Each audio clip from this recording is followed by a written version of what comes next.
जय हिंद दोस्तों, मैं हूं नूर मोहम्मद खान। आप लोग देख रहे हैं छोटा मुंह बड़ी बात के फेसबुक पेज पर। आज मुमरा शहर के अंदर करीम खान साहब जो उत्तर भारतीय महासंघ एकता के अध्यक्ष हैं, इनके दफ्तर पर उत्तर प्रदेश से चलकर समाजवादी पार्टी के कमेटी के जो सदस्य हैं कमाल अहमद खान साहब यहाँ पर आए हैं और उनका पुरजोर इस्तकबाल किया गया है।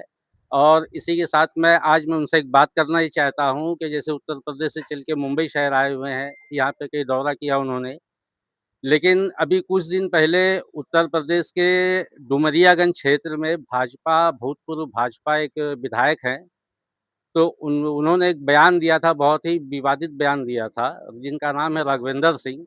उसी विषय पे समाजवादी पार्टी के रुकन से बात करते हैं।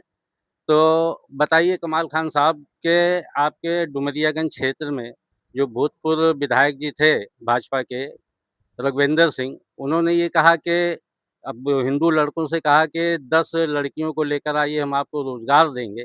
मुसलमान लड़की लाओ और उसको हिंदू। कितने नौजवान तैयार है, जरा हाथ उठाओ। कोशिश करते हैं कि जो लेके आएगा उसको खाने पीने भर का नौकरी भी दिलाएंगे, रोजी रोटी भी दिलाएंगे, आपको रोजगार देंगे। इसमें दो विषय है, एक तो रोजगार देने का, एक 10 लड़कियों को, मुस्लिम लड़कियों को लाने का। तो इस पर आप क्या कहेंगे?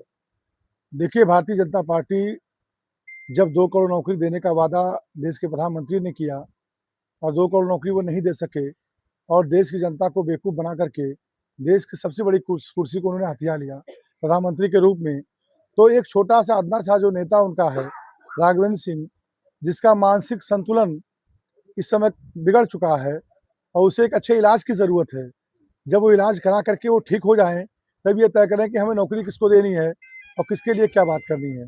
अभी तो इस स्थिति में वो है ही नहीं है, तो ये बता सके कि नौकरी क्या है, नौकरी दी किसे जाए। नहीं, लेकिन मसला ये है कि उत्तर प्रदेश की राजनीति जो है, लोग कह रहे हैं, विपक्ष कह रहा है कि जंगल राज है। तो जंगल राज अगर एक तरफ है, तो फिर इस तरीके के जंगल राज को खत्म करने के लिए जो विपक्ष की सेकुलर पार्टियां क्या कर रही हैं? देखिए, ऐसा है, विपक्ष की पार्टियाँ जंगल राज तो कहती है आई हैं, चली आई हैं, लेकिन देश की जनता ने भी कहना चालू कर दिया है। जी। ये पूरा देश जंगल राज से गुजरने लगा है। अब आपकी बहन सुरक्षित नहीं है, आपका रोज़गार सुरक्षित नहीं है, आपका बेटा सुरक्षित नहीं है, आप मार्केट में कुछ सरसामान लेने जा रहे हैं, तो आप भी सुरक्षित नहीं हैं। यहाँ तक कि धार्मिक व्यवस्थाएँ भी सुरक्षित नहीं है, कोई आदमी स्वतंत्र तरीके से अपने रोज़गार को लेके जी नहीं सकता है। ये भारतीय जनता पार्टी की यही पहचान है और भारतीय जनता पार्टी खोखले वादे करती है, पूरा तो करना नहीं उसको है। अच्छा, जैसे डुमरियागंज लोकसभा सीट में जी, आपके वहाँ पे 2 विधायक, एक तो समाजवादी के वो जी, माता प्रसाद जी हैं जी, और फिर दूसरी वो सईदा खातून साहिबा जी, भी हैं। जी। तो ये दोनों की मौजूदगी में, जैसे एक सेकुलर बेल्ट कहा जाता है, मुस्लिम क्षेत्र कहा जाता है, और ये वहाँ के नेता भी हैं, तो इनकी मौजूदगी में भी पिछले कुछ महीने पहले वहाँ पे एक दरगाह थी, जी, जो उसको तोड़ दिया गया। और ये भी फागू बताया जाता है कि फागू ह साहब का। हाँ, ये भी बताया जाता है कि समाजवादी पार्टी की जब सरकार थी, तो वहाँ पे उन्होंने उसको बजट भी दिया था उसके तौसीह के लिए। इसके बारे में क्या कहेंगे आप? देखिए, फागू साहब का जो मज़ार है, जी, मज़ार के बगल में समाजवादी पार्टी के सरकार के द्वारा वहाँ रुकने ठहरने का भी इंतज़ाम बनाया गया, रोड सड़कें बनाई गईं, जी, सब कुछ किया गया। लेकिन भारतीय जनता पार्टी की जो मानसिकता है, वो इस बात से नहीं दर्शाती है कि कौन-सी चीज़ें जनता के हित की हैं। उसको सिर्फ़ ये दर्शाया जाता है कि किन चीज़ों का नुकसान करके हम सत्ता में कैसे आ सकें, ये इसका वो प्रयास करते रहते हैं। उन्हें ये लगा फागू साहब का जो है मज़ार गिराने से कहीं न कहीं धार्मिक उन्माद या हिंदू-मुसलमान के बीच में नाराज़गी पैदा करने का प्रयास करने का जो काम वो करना चाह रहे थे, लेकिन मैं सलाम करता हूँ अपने डुमरियागंज के हिंदू, मुस्लिम और सनातनी भाइयों का, मुसलमान भाइयों का, जिन लोगों ने अच्छा परिचय दिया कि वो लोग गिरा तो ले गए, लेकिन किसी के मन से क्या कहते हैं, किसी के दिल-दिमाग से वो चीज़ें दूर नहीं कर पाए हैं। और मेरा आपसे ये चैनल के माध्यम से वादा है कि इंशाअल्लाह ताला अगर अल्लाह ताला ने मुझे ताकत दिया और मुझे ताकत मिली, तो मैं उस मज़ार को अपने हिकमत, अपनी ताकत क्षमता से पुनर्बनाने का मैं काम दोबारा करूँगा वहाँ इंशाअल्लाह ताला। और जिन-जिन चीज़ों का नुकसान भारतीय जनता पार्टी के तानाशाह और मानसिक संतुलन बिगड़ने वाले लोगों ने नुकसान पहुँचाने का काम किया है, उन चीज़ों को मैं सुधार करने का प्रयास करूँगा और जाँच कराने का प्रयास करूँगा और दोषियों के खिलाफ कार्रवाई कराऊँगा मैं। तो अभी एक सवाल और है कि जैसे अभी रघुविंदर सिंह जो विवादित बयान दिए हैं, ऐसे बयानात को रोकने के लिए या इन पर प्रतिबंध लगाने के लिए आगे आपकी क्या रणनीति बन रही है? मेरा भी प्रयास है, मैं तो अभी उत्तर प्रदेश से बाहर हूँ, आप लोगों के बीच में हूँ और मोहब्बत की दुनिया में मोहब्बत ही पा रहा हूँ। 4-5 दिन से मैं देख रहा हूँ करीम भाई जैसे शख्सियत से मैं नसीब वाला हूँ जो मुलाकात मेरी हो पाई। जो एक कहीं न कहीं मुंब्रा में, शहर में मैं जब से भी आया हूँ, जब से भी लोगों से सुन रहा हूँ, लोग करीम भाई, करीम भाई, करीम भाई। तो मैंने कहा करीम भाई से मैं गाड़ी से उतर के करीम भाई को देखा, दिल हमारा बाग़बान हुआ और मुझे एक ताकत मिली। इंशाअल्लाह ताला करीम भाई की जो मेरी आज मुलाकात इस जगह पे हुई है, इस जगह से मेरा वादा है कि हम अगर प्रशासन जिले का इस मामले को संज्ञान में लेकर के मुकदमा कायम करके बिगड़ैल पूर्व विधायक राघवेंद्र सिंह के खिलाफ अगर प्रशासन, जिला प्रशासन नहीं कार्रवाई करेगा तो मैं एक बड़ा आंदोलन पूरे जिले में करूंगा और जिले भर के सनातनी हिंदू भाई, मुसलमान भाइयों के सहयोग से आंदोलन करके मैं इसके खिलाफ मुकदमा करवा करके उसको जेल भिजवाने का काम मैं करूंगा। आइए दोस्तों, करीम भाई से बात करते हैं कि उत्तर भारतीय महासंघ के अध्यक्ष हैं।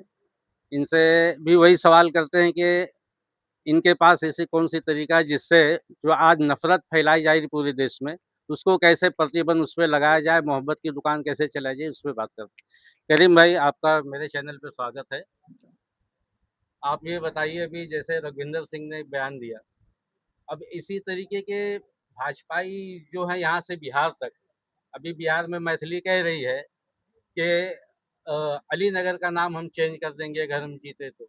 ऐसे कई बयानात आ रहे हैं, नफ़रत भरे बयानात, ये कैसे ख़त्म हो सकते हैं? देखिए, सबसे पहले तो मैं राघवेंद्र पे बात करूँगा, चूँकि मैं उस ज़िले से आता हूँ।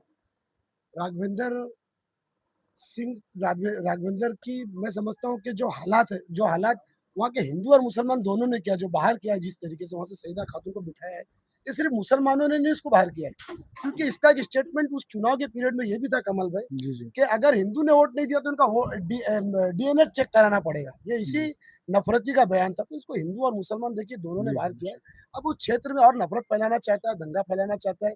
वो डुमरियागंज में जो एक मुस्लिम बहुल क्षेत्र है, वहाँ पर वो इंतज़ार पैदा करना चाहता है। लेकिन मैं समझता हूँ कि मेरे डुमरियागंज के हिंदू और मुस्लिम, देखिए अभी कमल भाई ने एक मिसाल दिया कि फागू बाबा की दरगाह तोड़ने के बाद वहाँ के लोग और ख़ास तौर से राघवेंद्र ये नफ़रती ये चाहता था कि यहाँ पे एक उन्माद फैलेगा हिंदू और मुसलमान के बीच। लेकिन माशाअल्लाह जब मुसलमानों ने बाबरी मस्जिद को सीने पर सह लिया, तो ये फागू बाबा की दरगाह को भी हिंदू मुसलमान और ख़ास तौर से हमारे मुसलमान भाइयों ने देखिए कहीं पर भी कोई मसले मसाइल नहीं हुए।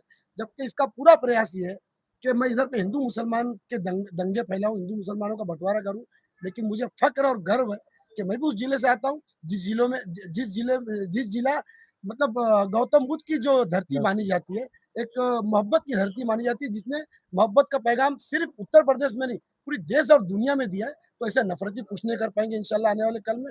और अगर ये फिर से अगर ये अपने हरकतों से बाज नहीं आता, तो कमाल खान जैसे नौजवान उस ज़िले में मौजूद है, जो उसकी आँख में आँख डाल के लड़ने का काम करते हैं, हिंदू-मुसलमान के मसले को ख़त्म करने का काम करते हैं। आने वाले कल में हम सब खुल कर के इस नफ़रती को जवाब देंगे इंशाअल्लाह। बहुत शुक्रिया। तो दोस्तों, आपने देखा कि अभी कमाल खान साहब ने कहा है कि रघुवीर सिंह के खिलाफ कानूनी तौर पे हम कार्रवाई करेंगे, उनके ऊपर एफआईआर होगी। अगर ऐसी कार्रवाई भी नहीं भी की गई तो कम से कम आंदोलन, वो पूरे अपने ज़िले के अंदर आंदोलन करने की तैयारी कर रहे हैं। अब देखना ये है कि आने वाले दिनों में समाजवादी पार्टी के जुझारू नेता हमारे कमाल खान साहब उत्तर प्रदेश पहुंचने के बाद में एक पहल उठाने वाले हैं, ताकि एकता और अखंडता लोगों में बनी रहे, नफ़रत की राजनीति ख़त्म हो और जो पीड़ित लोग हैं उनको न्याय मिल सके। इसी के साथ ही मैं नूर मोहम्मद खान